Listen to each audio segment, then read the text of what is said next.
فبأي آلاء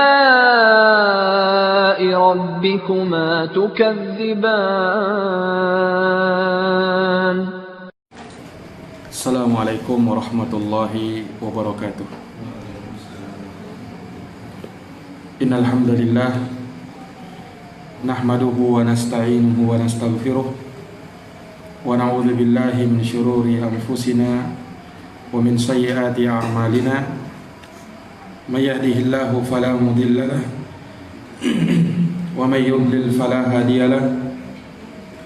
Asyhadu an la ilaha illallah wahdahu la syarika lahu wa asyhadu anna Muhammadan abduhu wa rasuluh. Amma ba'd. Ayyuhal ikhwa wal akhwat, hadirin wal hadirat, a'azzani Allah wa iyyakum. Alhamdulillah, kita panjatkan puja dan puji syukur kehadirat Allah Subhanahu wa taala. Semoga salawat dan salam senantiasa tercurahkan kepada Nabi kita Muhammad sallallahu alaihi wasallam, kepada keluarga dan para sahabatnya, serta para pengikutnya yang senantiasa meniti jalannya hingga hari kiamat nanti. Para hadirin wal hadirat jamaah salat Isya yang dirahmati oleh Allah Subhanahu wa taala, pada malam hari ini kembali kita akan melanjutkan kajian masih seputar jerat-jerat riba, bahaya dan bentuk-bentuknya. Dan ini adalah pertemuan kita yang ketiga dari pembahasan tentang masalah riba, di mana walhamdulillah kita telah menjelaskan di pertemuan sebelumnya makna riba dan apa yang dimaksud dengan riba itu. Ya. Dan seperti yang dijelaskan oleh para ulama, secara global riba itu terjadi pada dua akad. Yang pertama dalam akad qard atau utang piutang, maka di sana ada riba al-qard, riba dalam utang piutang. Dan yang kedua juga terjadi dalam akad jual beli, dan di sana ada namanya riba al-bai', riba dalam jual beli. Ini insyaallah taala dua jenis riba ini yang akan kita jelaskan, dan apa yang juga merupakan praktek riba terkhusus di zaman kita ini. Nah, adapun yang terkait dengan riba al-qard, riba hutang, para ulama juga menamakan riba al-qard ini dengan riba jahiliyah. Dan ini yang biasa dipraktekkan di zaman jahiliyah. Riba yang bentuknya ada penambahan dalam transaksi hutang piutang. Nah, karena mereka punya prinsip bahwa tambahan ini dijadikan sebagai imbalan terhadap tempo pembayaran, baik dibayarkan ketika pelunasan atau di awal waktu pembayaran. Di awal waktu pembayaran. Nah, riba yang semacam inilah yang diharamkan oleh Allah Subhanahu wa taala, dan telah datang ancamannya yang sangat keras di dalam Al-Qur'an dan juga di dalam hadis Nabi sallallahu alaihi wasallam, karena memang di dalamnya terdapat murni kezaliman, memakan harta orang lain dengan cara yang batil. Nah, dan ini sebagaimana diterangkan oleh Imam Ibnul Qayyim rahimahullahu ta'ala di dalam kitabnya I'lamul Muwaqqi'in. Ya. Karena pada dasarnya siapapun tidak akan sudi dan tidak akan bersedia ketika hartanya diambil oleh orang lain tanpa ada imbalan apapun. Nah, kecuali mereka yang berada dalam kondisi yang terhimpit, kondisi yang terdesak, terpaksa, butuh untuk utang. Maka orang yang seperti inilah yang terkadang rela untuk memberikan harta riba, dikarenakan kondisinya yang sedang membutuhkan. Nah, oleh karenanya, ikhwani fillah azani Allah wa iyyakum, Syekhul Islam Ibnu Taimiyah rahimahullahu taala beliau menerangkan bahwasanya riba itu asluhu, pada dasarnya innama yata'amalu bihil muhtaj, hanyalah dilakukan dan ditransaksikan oleh orang-orang yang memang dalam kondisi yang terhimpit, orang-orang yang sangat butuh. Sebab kalau tidak, fal musir la ya'khudhu alfan halah bi alf wa mi'ataini muajjalah. Orang yang berkecukupan ya, tidak mungkin dia mau mengambil 1.000 dengan tunai, kemudian nanti dibayar dengan 1.200 dengan cara dicicil. Tidak mungkin dia mau melakukan hal yang seperti ini idza lam yakun lahu hajah litilkal alf, kalau memang dia tidak ada kebutuhan terhadap uang 1.000 tadi.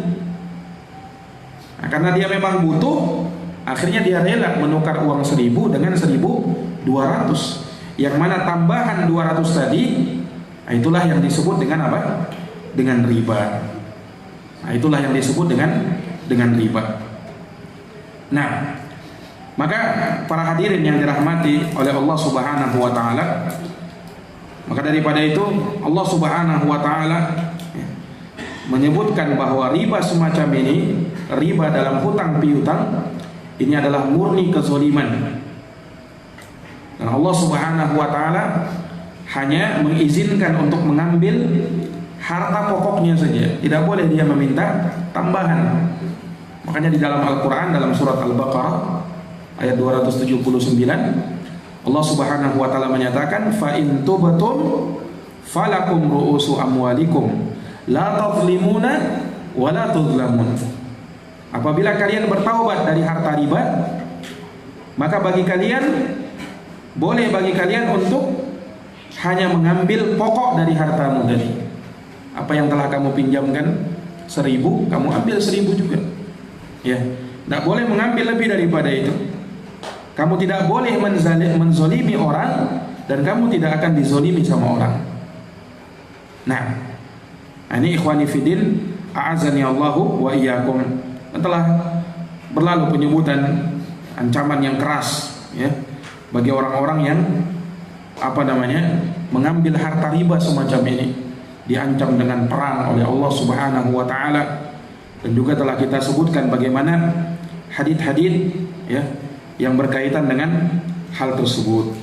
Nah, dan juga ikhwani fiddin, a'azani Allah wa iyyakum, ya, tentunya bisa dipahami bahwasanya orang yang mengambil harta riba dengan riba model riba al-qard ini menafikan apa? Menafikan adanya bentuk memberikan kasihan kepada orang lain yang membutuhkan. Seharusnya orang yang butuh, orang yang terhimpit, orang yang terjepit, terpaksa mengutang, ini kan harus kita berikan pertolongan, bukan semakin memeras dia, bukan semakin menghimpit dia. Ini orang sudah kesusahan, kasihan, butuh uang, ya. Kemudian kita pun menghimpit dia lagi, menyusahkan dia lagi dengan menjadikan adanya tambahan-tambahan yang mana itu adalah riba. Nah, sehingga yang namanya riba ini memutus kasih sayang kepada sesama kaum muslimin. Ya, tidak ada lagi bentuk memberikan belas kasihan sama orang lain, peduli dengan saudaranya muslim. Ya, nah ini yang berakibat dari orang-orang yang melakukan riba jahiliyah model semacam ini. Makanya Nabi SAW menghapuskan riba semacam ini. Kata Nabi SAW, ribal jahiliyah maudhu'un. Riba jahiliyah itu harus dihapuskan. Wa awwalu riba adahuhu riba al-Abbas bin Abdul Muttalib fa innahu mawdu'un kulluhu. Dan riba yang pertama yang harus aku hapuskan adalah ribanya Al-Abbas bin Abdul Muttalib, pamannya beliau sendiri. Ya, karena itu semua harus dihapuskan semuanya. Kata Nabi SAW di dalam hadis yang diriwayatkan oleh Imam Muslim. Nah, dan ini tentunya sangat nampak kerusakannya ya. Riba al-qard ini, riba jahiliyah, riba dalam hutang piutang dengan model yang tadi kita sebutkan. Seorang berhutang ya 1 juta, kemudian dia minta pembayaran lebih daripada itu, 1.200.000 misalnya. Ya. Entah dengan cara dia minta di awalnya pembayaran atau nanti di akhir pelunasan. Ya. Atau dia kasih tempo 1 bulan. Kapan lebih dari 1 bulan, maka dia kenakan riba. Dia kenakan tambahan. Ini semua sama yang seperti ini. Dan ini riba jahiliyah yang paling nampak kerusakannya. Ya. Adapun riba jenis yang kedua yaitu riba al-bai'. Riba dalam jual beli. Riba dalam jual beli. Nah, ini yang insyaallah taala akan kita bahas, ikhwani fillah azani Allah wa iyyakum, yaitu riba yang terjadi pada barang-barang ribawi. Barang-barang ribawi. Kemarin telah kita isyaratkan di pertemuan sebelumnya bahwa barang-barang ribawi itu ada berapa? Ada 6 yang disebutkan nasnya oleh Nabi SAW. Yang pertama emas, yang kedua perak, yang ketiga bur, gandum halus, yang ketiga syair, gandum kasar, kurma, tamar, dan yang terakhir al-milh, yaitu garam. Nah, ini 6 riba yang disebutkan oleh Nabi SAW nasnya. Dari 6 jenis riba ini, para ulama menyebutkan pembagian riba menjadi 2 lagi. Dari 6 komoditi riba ini, barang-barang ribawi ini, terlahir darinya 2 jenis riba, yaitu riba fadl dan riba nasi'ah. Riba fadl dan riba nasi'ah. Nanti kita akan terangkan insyaallah taala. Baik. Para hadirin yang dirahmati oleh Allah Subhanahu wa taala, terkait dengan barang-barang ribawi 6 yang tadi kita sebutkan, ini berdasarkan sejumlah hadis. Di antaranya hadis Ubadah ibnu Samit radhiyallahu taala anhu yang diriwayatkan oleh Imam Muslim. Nabi sallallahu alaihi wasallam bersabda, "Adz-dzahabu bidz-dzahabi wal fiddatu bil fiddati wal burru bil burri wasya'iru bisya'iri wat tamru bit tamri wal milhu bil milhi mislan bi mithlin sawaan bi sawain yadan bi yadin fa idza ikhtalafat hadhil asnaf fabi'u kaifa syi'tum idza kana yadan bi yadin." Perhatikan hadis ini. Nabi berkata, emas kalau mau ditukar dengan emas yang semisal dengannya, demikian pula perak ditukar dengan perak, bur gandum halus ditukar dengan gandum yang halus, syair gandum kasar ditukar dengan gandum kasar, kurma dengan kurma, garam dengan garam. Jika terjadi penukaran, kata Nabi SAW, mislan bimislin sawaan bisawain, harus sama jumlahnya, takarannya, timbangannya harus sama. Kemudian yadan biyadin, dan harus kontan, tunai. Tidak boleh ada penundaan, tidak boleh dicicil, tidak boleh diangsur, tidak boleh di DP, harus tunai. Fa idza ikhtalafat hadhil asnaf, kalau penukarannya berbeda jenis, ya, beda jenis penukarannya, maka lakukan penukaran sesuai dengan kehendak kalian, semau kalian, apabila dilakukan secara tunai. Boleh dilebihkan, timbangannya tidak sama, takarannya tidak sama. Kalau beda jenis, hanya syaratnya cuma satu, harus tunai, harus kontan, tidak boleh ditunda.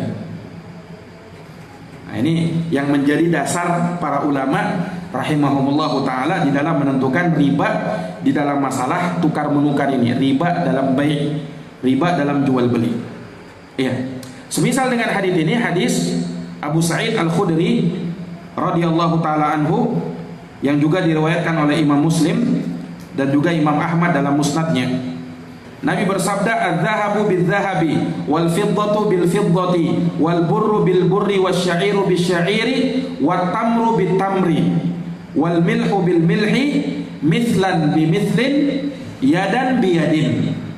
Lihat, emas ditukar dengan emas, perak dengan perak, gandum halus dengan gandum halus, gandum kasar dengan gandum kasar, kurma dengan kurma, garam dengan garam. Kata Nabi apa? Mislan bimislin. Kalau mau ditukar harus sama nilainya, harus sama takarannya, harus sama timbangannya. Yadan biyadin, dan harus tunai kontan. Faman zada, siapa yang minta tambah, siapa yang menambah, awistazada, atau minta ditambah, faqad arba, maka sungguh dia telah berbuat riba. Al-akhidu wal mu'ti fihi sawa. Orang yang mengambil dan orang yang menerima, orang yang mengambil dan orang yang memberi itu sama hukumnya. Ini maksudnya sama dalam dosa. Sama dalam dosa. Ini orang yang makan riba sama dengan orang yang memberi riba, walaupun dia tidak makan riba. Ya kan? Kadang kan ada orang ya rentenir itu yang makan riba kan? Korbannya dia tidak makan riba, tapi apa? Memberikan harta riba kepada si rentenir. Nah, ini kata Nabi, orang yang ngambil dan orang yang memberi itu sama dalam dosa. Sama dalam dosa. Jangan dikira riba itu ya kalau orang yang makan saja, kalau memberi tidak masuk ancaman. Tidak.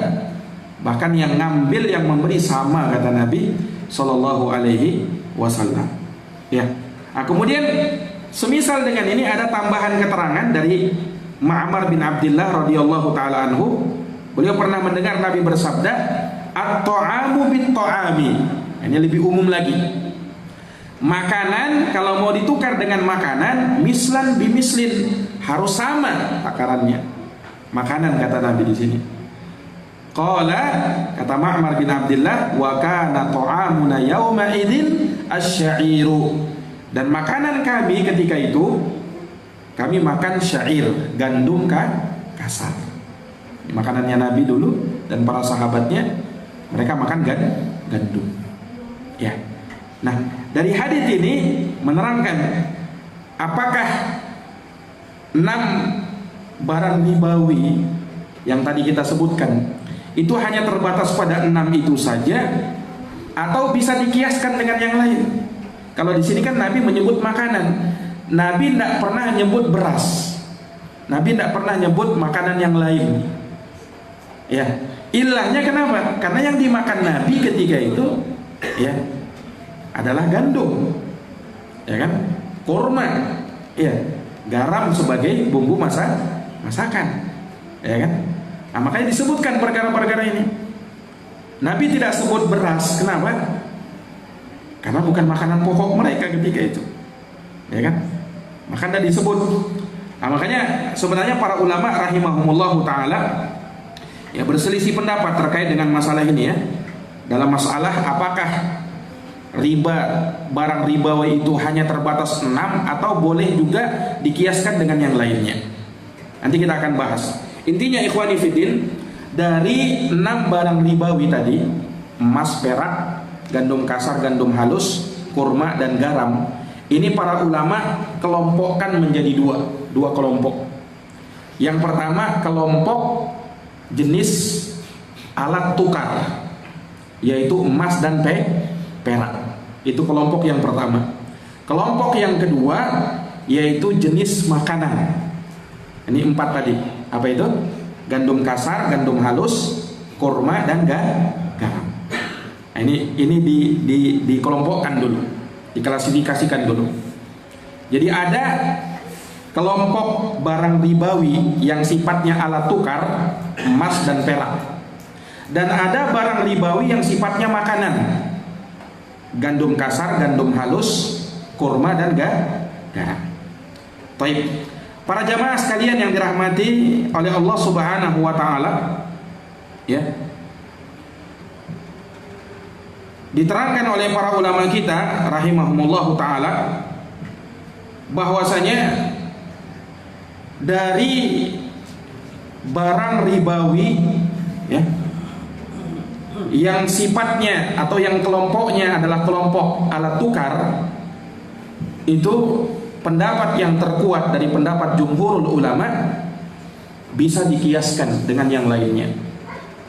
Demikian pula kelompok yang kedua, barang ribawi jenis makanan, bisa dikiaskan dengan yang lain. Ini pendapat yang terkuat dari pendapat jumhurul ulama. Nah,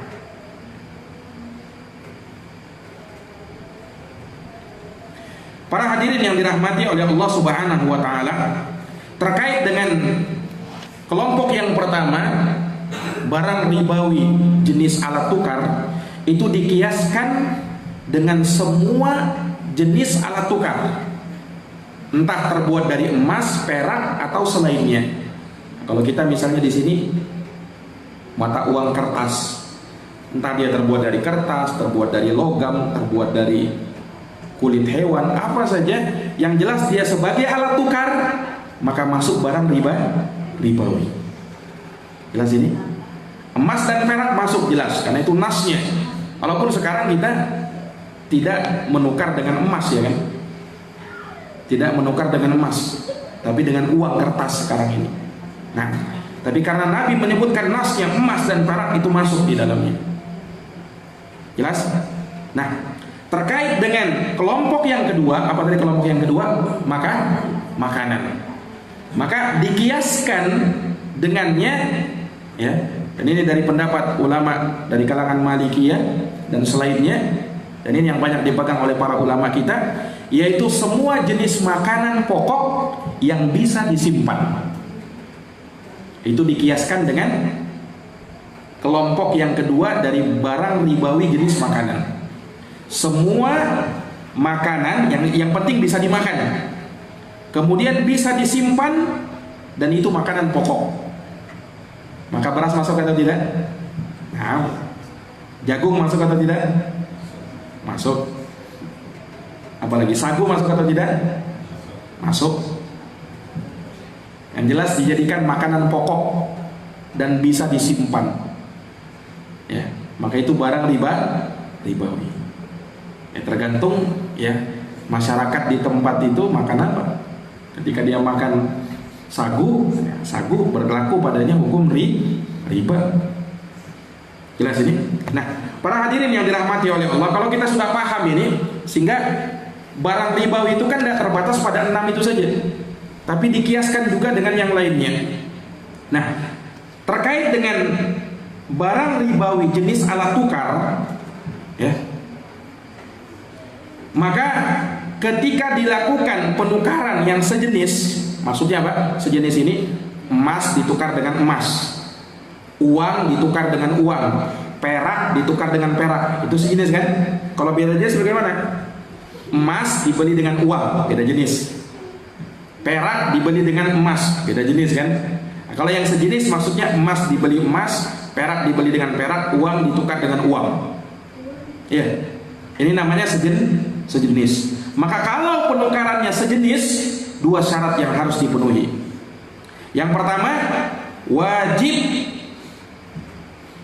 sama nilainya, sama jumlahnya, sama kuantitasnya, dan harus tunai. 2 syarat. Sama nilainya, takarannya, timbangannya, kuantitasnya, jumlahnya, dan sama apa? Dan harus apa tunai. Ini 2 syarat. Ya. Nah, jamaah sekalian yang dirahmati oleh Allah, contoh kita mau beli emas dengan emas, perak dengan perak, rupiah ditukar dengan rupiah. Nah, maka berlakukan 2 syarat tadi. Kalau antum tukar emas dengan emas, maka gramnya harus sama. 5 gram ditukar juga dengan 5 gram. Walaupun kualitas beda. Yang satu emas 24 karat 7 gram ditukar dengan emas 23 karat 5 gram. Boleh atau tidak? Tidak boleh. Ini riba. Oh Ustaz, kan kualitas beda. Nah, kualitas beda, 124, 123, tapi ini barang ribawi. Tidak boleh langsung ditukar seperti ini. Kenapa?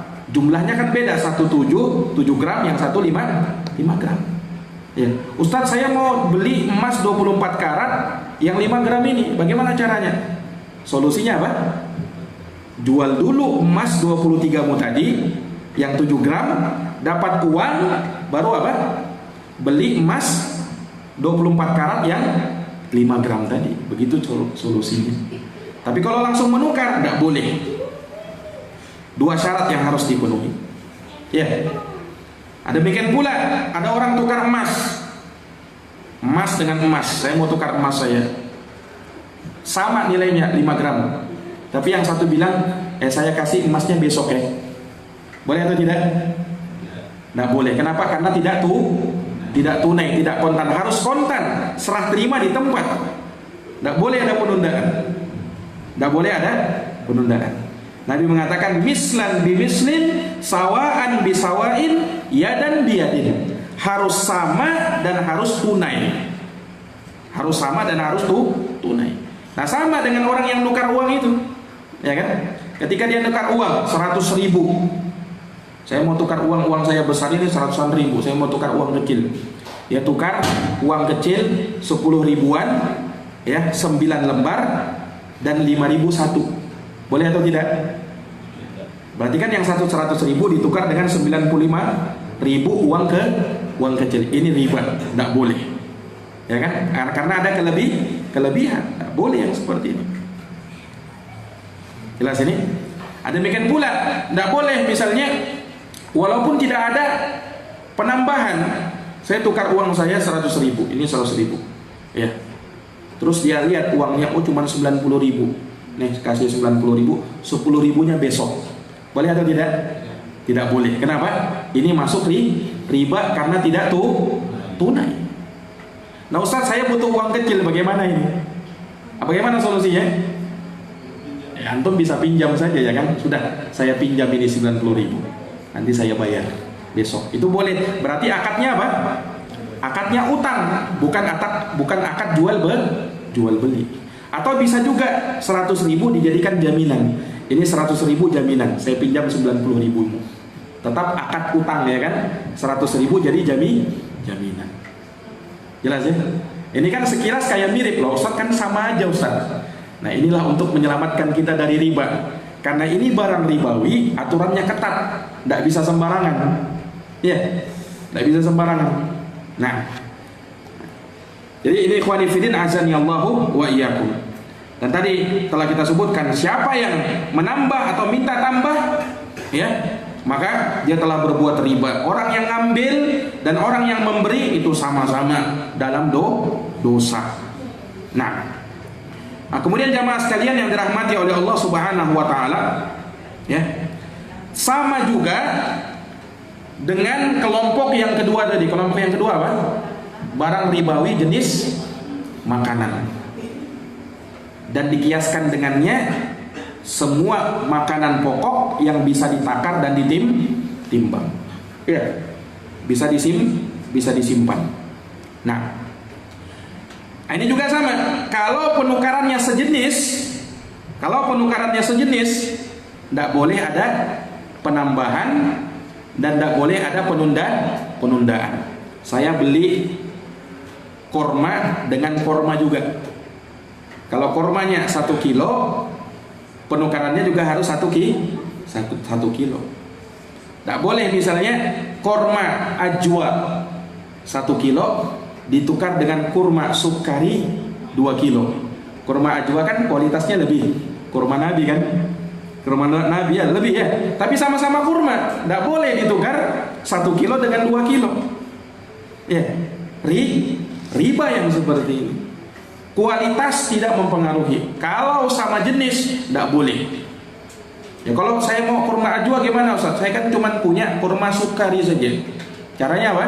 Jual dulu kurma sukarimu, beli kurma ajwa. Jangan langsung ditukar dengan beda timbangan seperti itu.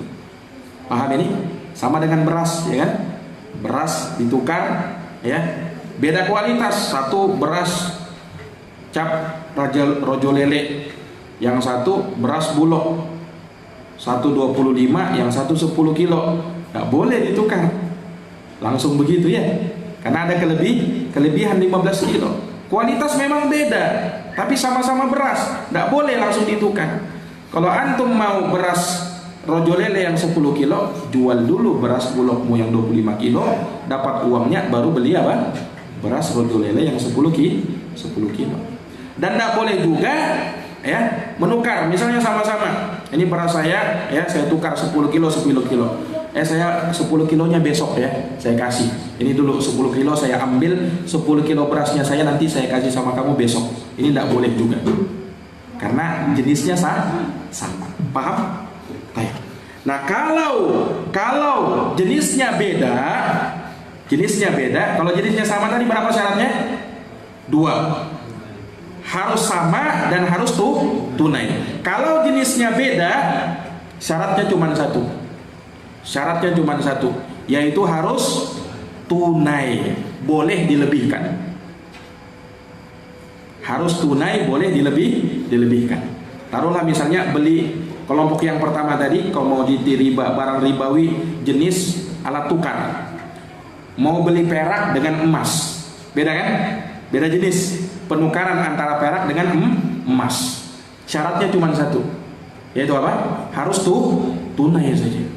Lebih boleh. Nah, saya beli perakmu ya, jumlahnya misalnya 50 kilo. Saya bayar dengan emas 5 kilo. Berapa tadi? 10 kilo ya. Peraknya berapa tadi? 10 kilo kan? Saya beli 50 kilo. Saya beli perakmu 50 kilo dengan emas 5 kilo misalnya ya. Misalnya saja, boleh kan? Terjadi perbedaan, tidak sama kan? Nah, tidak masalah karena beda jenis. Tapi tidak boleh tidak tunai.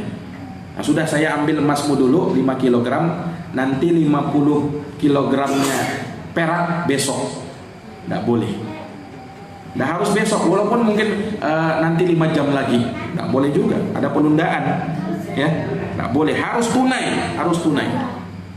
Nah, begitu demikian pula yang berlaku dalam penukaran mata uang asing atau yang diistilahkan dengan falas, valuta asing. Saya mau nukar uang saya dengan dolar. Ya, beda jenis kan? Beda kan? Satunya rupiah, satunya dolar. Hanya berlaku satu syarat, harus kontan. Lebih tidak ada masalah, ya kan? Nah, mungkin kalau kita tukar 100 dolar dengan 100 rupiah, ya. 100 dolar sekarang sudah berapa? Hah? 100 dolar, 1.400.000 kan? Kalau 1 dolarnya kan 14.000 ya, 14.000 sekian. Nah, boleh dilebihkan, nilainya boleh dilebihkan, tapi harus kontan, tidak boleh ditunda. Ya, ada orang misalnya, sudah saya tidak cukup uangnya, nah saya kasih dulu setengahnya ya, besok, yang setengahnya besok. Ini tidak boleh, harus kontan. Jelas? Nah, sama dengan apa tadi? Barang ribawi yang bentuknya makanan.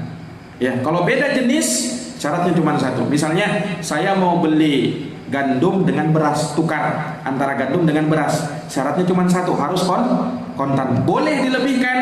Ya, saya tukar beras 2 kilo dengan gandum 1 kilo. Boleh. Kelebihan ada boleh, tapi harus tunai, harus kontan di tempat, tidak boleh ditunda.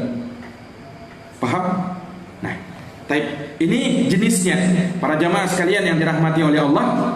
Kemudian kalau penukaran terjadi beda kelompok, tadi kan kita kelompokkan 2 kan? Ini sebenarnya kalau pakai papan tulis lebih mudah memahaminya. Tapi insya Allah untuk paham ya? Paham ya? Nah, jadi tadi kan kita bagi menjadi 2 kelompok. Kelompok pertama apa tadi? kelompok alat tukar, emas, perak, uang. Kelompok yang kedua bahan makanan. Kalau terjadi penukaran beda kelompok, bukan lagi beda jenis, beda kelompok, emas ditukar dengan gandum, ya kan? Beda kelompok kan? Nah, kalau beda kelompok tidak ada syaratnya. Tidak ada syaratnya. Boleh, mau dicicil boleh, mau ditunda boleh, tidak tunai boleh, boleh kelebihan boleh, dilebihkan boleh. Makanya kalau misalnya antum beli beras dengan uang, ini kan beda kelompok kan? Uang barang ribawi ya. Nah, barang ribawi tapi kelompok yang pertama yaitu kelompok barang ribawi alat tukar. Kalau beras barang ribawi juga, nah, tapi dia kelompok yang kedua, barang ribawi jenis makanan. Beda kelompok, tidak ada syaratnya. Boleh antum beli dengan dilebihkan, boleh juga dengan cicil. Ini saya mau beli beras, tapi tidak cukup uang saya bayar dulu setengah. Nah, setengahnya besok, boleh kan? Boleh. Nah, jangan sampai keliru ya. Memang betul sama-sama barang ribawi, tapi beda kelompok, tidak ada syaratnya. Yang ada syarat itu yang masih sejenis atau beda jenis tapi masih satu kelompok. Paham? Nah, ini jamaah sekalian yang dirahmati oleh Allah. Lebih lagi kalau penukaran barang ribawi dengan barang yang bukan barang ribawi. Nah, ini tidak ada syarat lagi ya kan? Beli motor dengan uang barang ribawi kan? Motor bukan barang ribawi, tidak masuk di kelompok pertama, tidak masuk di kelompok kedua, maka bebas penukarannya. Ya, bebas penukarannya. Mau beli HP, ya, bayar dengan sepeda, boleh. Ini kan bukan barang ribawi, dua-duanya bukan barang ribawi. Sepeda bukan barang ribawi, handphone bukan barang ribawi. Penukaran bebas. Kira-kira bisa dipahami? Kalau antum paham ini, paham namanya riba dalam jual beli. Ya, jamaah sekalian yang dirahmati oleh Allah Subhanahu wa taala. Sekarang saya mau tes. Ya, saya mau tes dulu. Kira-kira paham atau tidak? Nah, coba antum dulu. Baik, antum mau beli kurma dibayar dengan garam. Apa syaratnya yang harus ditunaikan di situ? Ada berapa syarat? Ada 2 syarat. Apa syarat yang pertama? Harus sama nilainya dan harus tunai. Benar atau tidak? Jawabannya tadi benar atau tidak? Wadi. Kurma dibayar dengan garam. Katanya 2 syarat. Harus sama dan harus tunai. Benar atau tidak? Atau antum menyelisih pendapat ini? Hah? Beda jenis kan? Berarti apa? Syaratnya cuma satu saja. Harus apa tuh? Tunai. Sama, beda jenis beda nilainya, tidak ada masalah. Nah, ini satu ya. Baik. Coba antum. Nah, antum mau beli barang ribawi gandum, bayar pakai emas. Antum bayar pakai emas. Berapa syarat di situ? Beli gandum barang ribawi kan? Beli dengan emas, barang ribawi juga. Berapa syarat di situ? Tidak ada syarat. Barang ribawi. Kenapa tidak ada syarat? Beda jenis? Beda jenis dan beda kelompok. Nah, beda jenis dan beda kelompok ya kan? Jenisnya sudah beda, kelompoknya beda. Ada yang beda jenis tapi masih satu kelompok. Itu berlaku satu syarat. Ya kan? Nah, ini jamaah sekalian yang dirahmati oleh Allah. Baik. Nah, imam kita tadi. Antum mau beli perak, bayar dengan uang. Berapa syaratnya? Antum beli perak, bayar dengan uang. Ini sama-sama barang ribawi kan? Syaratnya satu. Apa syaratnya? Harus tunai. Kalau dilebihkan boleh atau tidak? Boleh. Antum sepakat dengan ini tadi? Beli perak dengan uang. Katanya cuma tunai saja. Lebih boleh. Sepakat atau tidak? Akhirnya Mas. Atau antum menyelisih dia? Tambah syarat satu lagi. Atau tidak ada syarat? beli perak dibayar dengan uang. Berapa syarat kira-kira? Atau tidak ada syarat? Bisa tunai, bisa cicil. Bagaimana itu? Berarti ada syarat atau tidak? Bisa tunai, bisa cicil. Berarti tidak ada syarat kan? Nah, antum selisih dia ya. Tepat lu. Sepakat atau ada tambahan? Sama-sama alat tukar. Nah, sama-sama alat tukar. Berarti apa? Ya betul, sama-sama alat tukar. Terus? Ada dua syarat. Apa syaratnya? Harus sama dan harus tunai. Berarti antum selisih dia ya. Yang mana yang benar kira-kira ini? Ada 3 pendapat sudah. Harus tunai saja. Betul tadi pendapat imam kita tadi. Kan beda jenis. Ingat ya, beda jenis. Walaupun sama-sama alat tukar, sama berarti dia satu kelompok. Sama dalam kelompok, tapi beda jenis. Syaratnya cuma satu. Paham ya? Syaratnya cuma satu saja. Baik. Antum mau beli gandum halus ditukar dengan gandum kasar. Berapa syaratnya?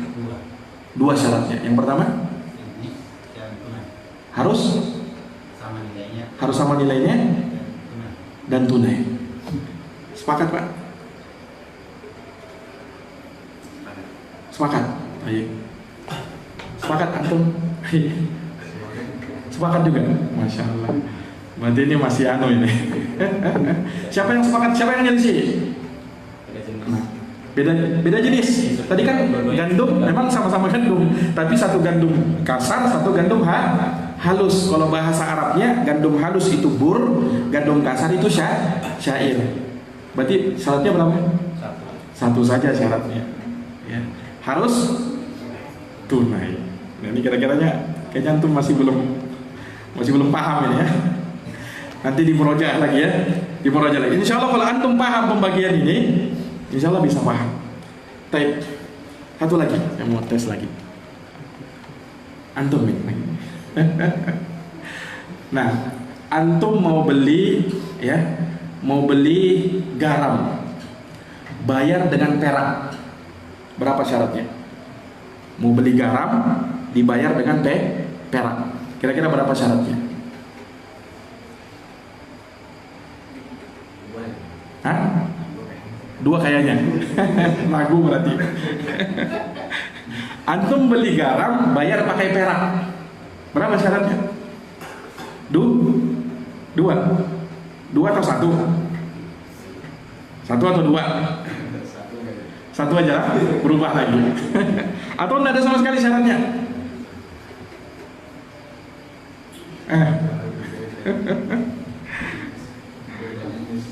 Apa? Beda jenis kan? Berarti berapa syarat? Dibantu sama teman sebelahnya. Nah, antum beli garam dibayar dengan perak. Hah? Sama jenis kan? Beda lah. Garam dengan perak kan beda. Beda jenis kan? Berapa syarat? 2 syarat. 2 syarat. Antum? Hah? Tidak ada syaratnya. Ahsan tuh, Masya Allah. Tidak ada syaratnya. Beda jenis dan beda kelompok. Perak itu kelompok yang pertama kan, alat tukar. Kalau garam kelompok yang kedua, makanan. Kalau beda kelompok, apa tadi kita sebutkan? Tidak ada syarat. Paham tidak? Ini saya mau tanya ummahat di belakang, paham juga atau tidak itu? Nah, pusing ya Mas ya? Pusing. Masya Allah. Kalau begitu nanti di murojaah, ada direkam juga kan? Nah, jadi ikhwan fillah, kalau antum sudah paham kan? Sudah paham juga kan? Nah, jadi antum perlu bedakan tadi. Kelompok yang pertama, kelompok barang ribawi alat tukar, jenis alat tukar. Dengan kelompok yang kedua, barang ribawi jenis makanan. Kalau ditukar beda kelompok yang alat tukar ditukar dengan makanan, tidak ada syaratnya. Paham? Tidak ada syaratnya. Yang ada syarat satu atau dua syarat. Kalau barang ribawi ditukar satu kelompok sejenis atau beda jenis. Ya. Kalau satu kelompok sama jenisnya, syaratnya dua. Kalau satu kelompok beda jenisnya, syaratnya satu. Paham tidak? Nanti di murojaah lagi ya. Insya Allah kalau di murojaah, insya Allah bisa lebih paham. Nah, insya Allah bisa lebih paham. Apalagi kalau misalnya beli barang ribawi, ya, menukarnya dengan barang yang bukan ribawi. Uang barang ribawi ya. Antum mau beli motor, bukan barang ribawi kan? Boleh dilebihkan, tidak sama, dan juga boleh dicicil karena motor bukan barang ribawi. Nah, yang beda kelompok saja, walaupun sama-sama barang ribawi tapi beda kelompok, itu kan tidak ada syarat. Ya. Nah, jadi intinya yang antum perlu pahami, yang punya syarat kalau barang ribawi ditukar satu kelompok sama jenisnya atau beda jenis. Kalau sama jenisnya dua syarat, beda jenisnya satu syarat. Itu saja. Nah, nanti dilatih di rumah. Ya, insyaallah taala. Baik, para hadirin yang dirahmati oleh Allah Subhanahu wa taala. Naam. Ya. Terkait dengan masalah barang ribawi, ya. Tadi kita telah sebutkan bagaimana ikhtilafat para ulama terkait dengan masalah ini, ya. Kemudian pembagian riba yang tadi kita sebutkan, yang terjadi pada riba dalam jual beli ini ada dua, yaitu riba apa? Riba fadl dan riba nasi'ah. Kalau riba fadl artinya kelebihan. Fadl artinya kelebihan.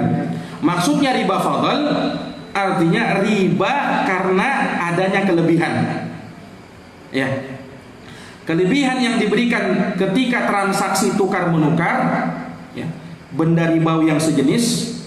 Seperti tadi, misalnya emas 20 karat 5 gram ditukar dengan emas 18 karat 7 gram misalnya. Nah, ya, ini kelebihan 2 gram kan? Kelebihan 2 gram ini namanya riba fadl. Jadi kalau ada kelebihan, itu namanya riba fadl. Nah, riba fadl ini, ya, sebenarnya ada pembahasan di kalangan ulama. Ada sebagian yang menyebutkan pembolehannya, bahkan dinukilkan dari sahabat Ibnu Abbas, tapi Ibnu Abbas telah rujuk dari pendapat itu. Ini terkait dengan hadis sebenarnya. Nabi mengatakan la riba illa fin nasi'ah. Tidak ada riba kecuali pada riba nasi'ah saja.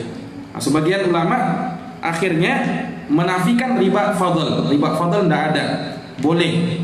Yang dilarang itu cuma riba nasi'ah. Tapi yang benar dari pendapat para ulama, riba fadl pun dilarang. Dan telah ada penukilan ijma, ya, dari para ulama rahimahumullah taala terkait dengan masalah diharamkannya riba fadl. Terkait dengan masalah diharamkannya riba fadl. Terlebih sahabat yang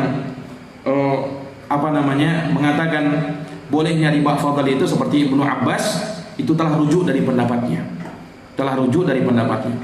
Dan ada juga yang menyatakan bolehnya riba fadl dalam artian kelebihannya. Nah, ini dibawakan oleh para ulama dengan makna kelebihan kalau terjadi penukaran barang ribawi tapi beda jenis. Boleh dilebihkan kan? Tapi harus tunai. Nah, itu maksudnya boleh ada kelebihan dari sisi fadlnya. Ya, ini maksudnya kalau barang ribawi ditukar dan beda jenis. Nah, jenis yang kedua riba apa tadi? Riba nasi'ah. Kalau riba nasi'ah, ini riba maksudnya dalam tempo penundaan waktu, baik ada penambahan atau tidak ada penambahan. Yang jelas kalau ada barang ribawi, ya, entah itu sejenis atau beda jenis, kalau ditukar, masih satu kelompok ya, sejenis atau beda jenis, kalau ditukar kemudian ada penundaan, terjadi riba nasiah. Ya, entah ada kelebihannya atau tidak. Yang ada kelebihannya begini, ya, ada orang misalnya menukar, ya, dia tukar uang 1 juta dengan 1.200.000 tempo 1 bulan. 1 juta ditukar dengan 1.200.000. Ini terjadi riba fadl sekaligus riba nasiah. Riba fadl dari sisi mana? Ada penambahan 200.000. Nasiahnya dari sisi mana? Ada waktu, karena dia kasih waktu 1 bulan tambah 200.000. Riba fadl sekaligus riba nasiah. Ada riba yang hanya nasiah saja, tidak terjadi riba fadl. Ya, seperti tadi, orang nukar uang 100.000 ditukar dengan 90.000, 10.000-nya besok. Ada penambahan? Tidak ada penambahan.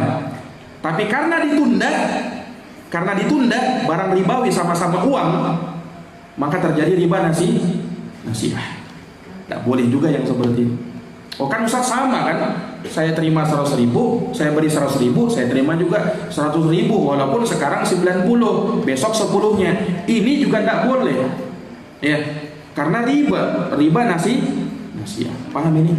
Ini wallahu taala alam bisawab. Baik. Para jamaah sekalian yang dirahmati oleh Allah Subhanahu wa taala, kalau sudah paham terkait dengan masalah ini, dan insyaallah taala antum murojaah lagi terkait dengan masalah ini, ya. Nah, kemudian di sini mungkin kita sedikit berikan contoh riba yang ada di zaman kita ini, riba ya yang ada di sekitar kita ini. Nah, kemarin kita sebutkan contoh riba, yaitu apa ya? Siapa yang masih ingat? Riba dalam memanfaatkan barang gadai. Kan tidak boleh kan? Kalau kasusnya apa? Utang. Kalau kasusnya utang tidak boleh manfaatkan barang gadai. Saya berutang 20 juta, gadaikan sawah.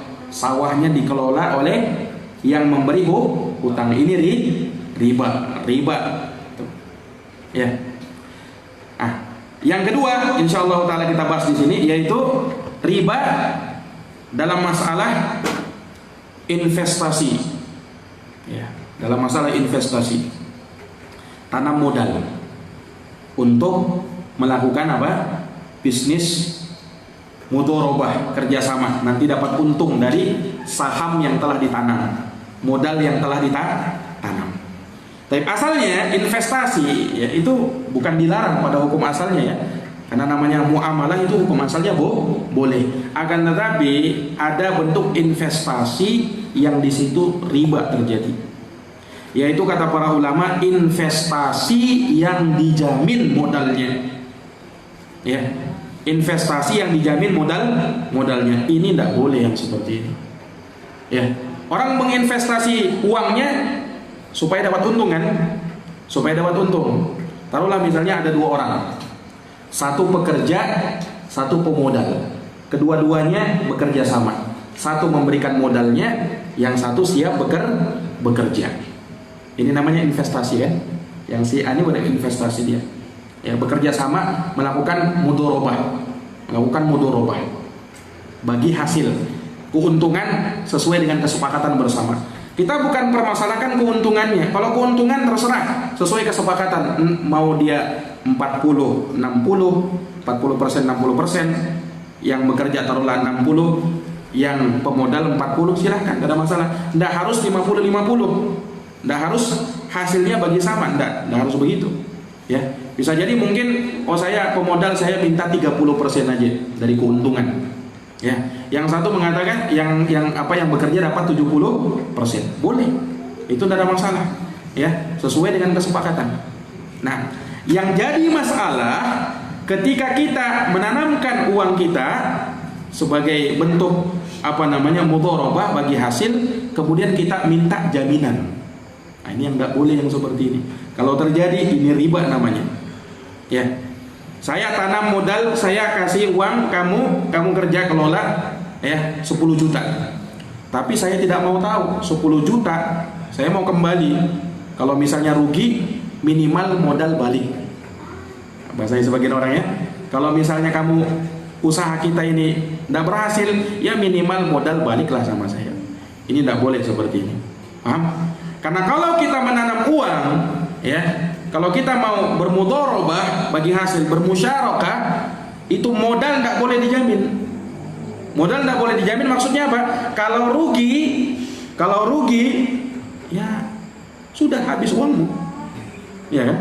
Ya namanya kalau orang mau untung harus siap rugi juga. Gitu kan prinsip orang bisnis kan begitu ya. Orang berdagang kadang untung, kadang rugi. Tidak boleh dalam akad mudharabah itu hanya ada pihak yang untung saja, tidak mau rugi dia. Ini tidak boleh. Ya, dia mau untung saja, tidak boleh, tidak mau rugi.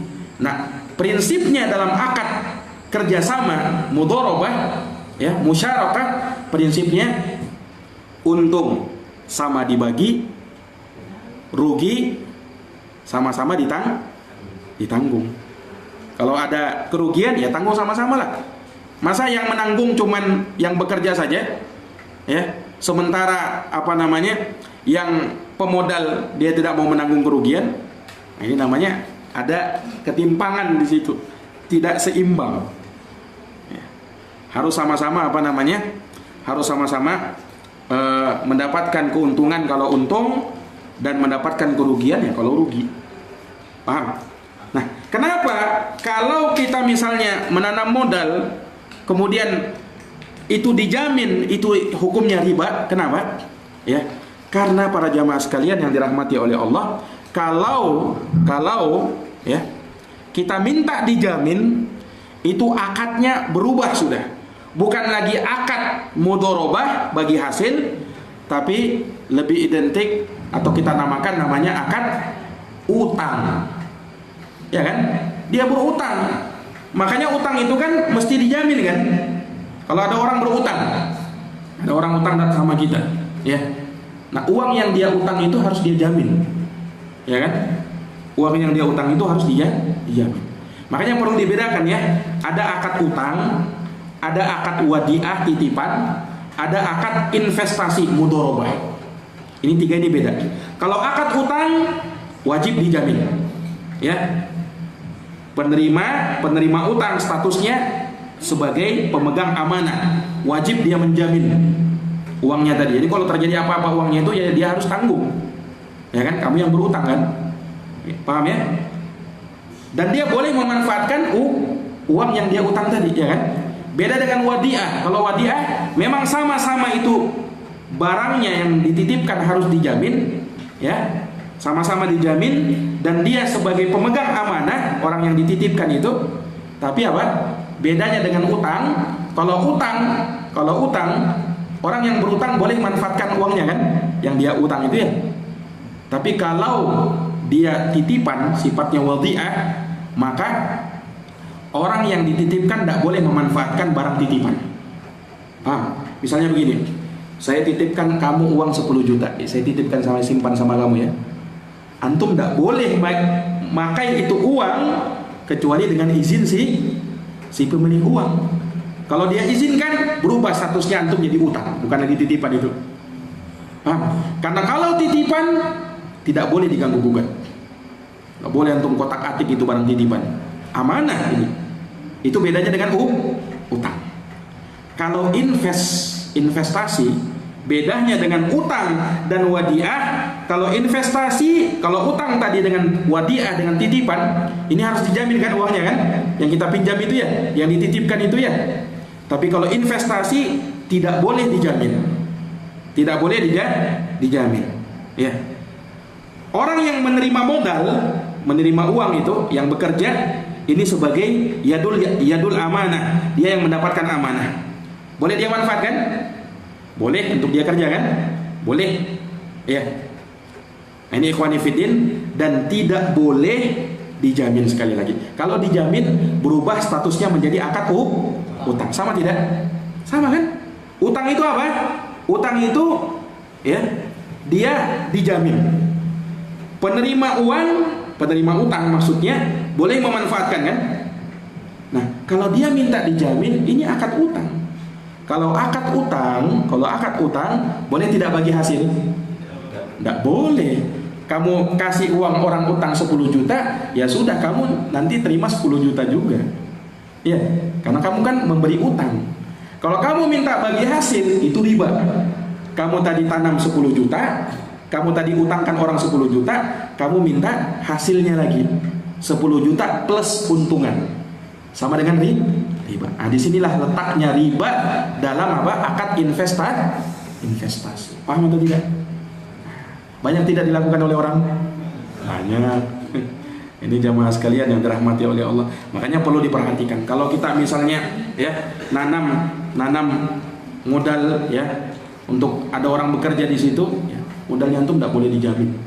Ya, antum pengen untung, ya kan? Ya harus siap juga lah nanggung apa? Resiko rugi.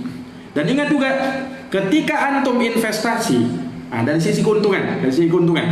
Tadi kan kita boleh sebut sesuai kesepakatan 30-70 boleh, 40-60 boleh. Tapi tidak boleh dalam bentuk nominal. Ada orang tanam investasi, saya tanam 10 juta. Pokoknya tiap bulan saya mau terima 1 juta. Ini tidak boleh juga yang seperti ini. Ya. Dalam artian apa? Karena kalau misalnya itu rugi, kan dia tidak mau tahu kan? Dia pokoknya dapat 1 juta 1 bulan. Dia tidak menanggung rugi. Tidak boleh yang seperti ini juga. Orang yang invest, dia lihat ya, untung sama untung, rugi ditanggung bersama.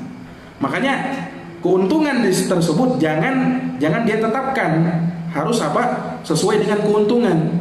Makanya dengan persentase tadi, pembagian sesuai dengan keuntungan. Dan juga tidak boleh kalau keuntungan ini sesuai dengan modal. Keuntungannya sesuai dengan modal. Ini juga tidak boleh. Saya tanam 10 juta, saya dapat keuntungan, dia presentasikan juga. Tapi presentasi dari apa? Dari modal yang dia tanam. Saya dapat keuntungan, ya, saya dapat tiap bulannya ya 10%. 10% bukan dari keuntungan, tapi 10% dari modal yang ditanam. Ini juga tidak boleh. Iya. Kalau 10% dari modal yang dia tanam, berarti berapa dia terima? Sama 1 juta juga berarti tiap bulan dia terima. Iya. Harusnya yang benar persentasi dari mana? Dari keuntungan. 10% dari keuntungan, bukan dari modal. Paham ini? Nah, kalau seperti ini baru selamat investasinya. Nah, ini jamaah sekalian yang dirahmati oleh Allah Subhanahu wa taala. Baik. Kalau kita merambat lebih jauh lagi terkait dengan masalah bank syariah. Nah, sekarang kan kalau bank syariah, kalau kita misalnya nabung di sana katanya wadiah, ini titipan. Ya, ada juga akad akad mudorobahnya bagi hasil. Tapi saya tanya ya kawan, ketika antum nabung di bank syariah, apalah dengan namanya itu, dengan label-label syariah, muamalat dan seterusnya, ya, atau dengan akad di situ mudorobah, kira-kira uang antum dijamin atau tidak? Dijamin. Dan itu memang ada undang-undangnya, ya. Bank syariah wajib menjamin uang yang disetorkan, modal yang disetorkan. Menyelisih atau tidak? Menyelisih. Kalau mau dikatakan itu akad mudorobah, tidak boleh dijamin dong. Kalau dijamin itu akad utang. Berarti sama saja kita ngutangin sama bank syariah. Makanya kalau ada keuntungan, itu bukan mudorobah namanya, itu riba namanya yang seperti itu. Ya. Makanya hatta pun bank syariah kalau mengeluarkan keuntungan walaupun dengan nama ini kan bagi hasil, ini mudorobah, itu bukan mudorobah, itu kamuflase saja namanya itu, mengelabui saja, itu riba juga yang seperti itu, ya. Karena akadnya bukan akad mudorobah. Kalau mudorobah, murni mudorobah, tidak boleh dijamin modal yang disetorkan. Kalau kamu jamin, itu akad utang namanya. Jelas ini. Wallahu ta'ala alam bissawab. Subhanakallahumma wa bihamdik, asyhadu an la ilaha illa anta, astaghfiruka wa atubu ilaik. Walhamdulillahirabbil alamin. Wassalamualaikum warahmatullahi wabarakatuh.